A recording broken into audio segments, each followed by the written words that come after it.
یو وخت پلار او ورور مې مسافر وزو په کور وم یو وخت سم پردي کلي کې شپې وې او مزې یو وخت ښه ناوخته به د شپې کور ته راتلو یو وخت ښه ناوخته به د شپې کور ته راتلو او یو وخت چې د مور سره دوکې وې او مزې یاره د دغې دوکو خپل خوند دي قسم دی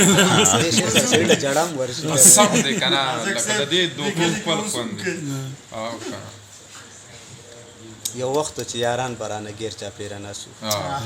یو وخت چې په ژوند کې هم رسېږي او مزې یو وخت چې خولې به رانه بل چا وچولې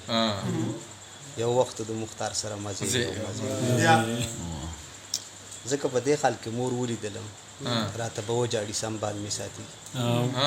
زه یو شي ته اریان کړی نه یم د بچو پلار شوم خو خیال مې ساتي واه یار ډېر ښه مختار یار زبردست یار واو که نه یار ډېر ښه دی ما ته نه دی ویلي کړي وایه دا ورنه کې دا په زورې کار باور که ښه دا ډېر ښه شعرونه ډېر ښه دی اشنا ما به په زړه کې ستا یادونه ګرځول اشنا ما به په زړه کې ستا یادونه ګرځول او تا نه لیدل خو ما به په سر غرونه ګرځول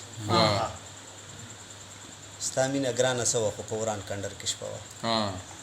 ستا مینه ګرانه سوه خو په وران کنډر کې شپه وه او موږ هسې په یارانو ګمانونه ګرځول ډېر ښه دی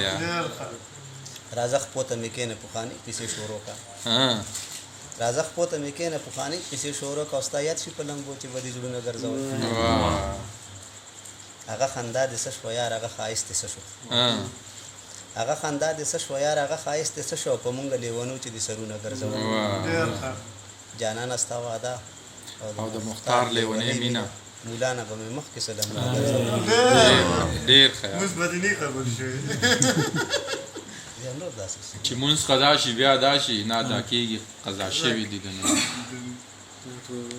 اول یارو بیا یې خیر کړم اول یارو بیا یې خیر کړم په سیند یې تږی تږی تېر کړم او خفه د مخکې نه یې ډېر کړم بیا ووایه اول یارو بیا یې خیر کړم په سیند یې تږی تږی تېر کړم خفه د مخکې نه یې ډېر کړم قسمته کوم ځای کې دې ګیر کړم چېرته طوطیان د سر درو په ځان مین به زما زړه کې او په ما به ډېر غمونه شته کې بیا به مې ټول عمر خفه کې سترګې دې بیا راښکاره نه کې او پرېږده چې مړ دې د راتلو فرمان شي ډېر ښه دی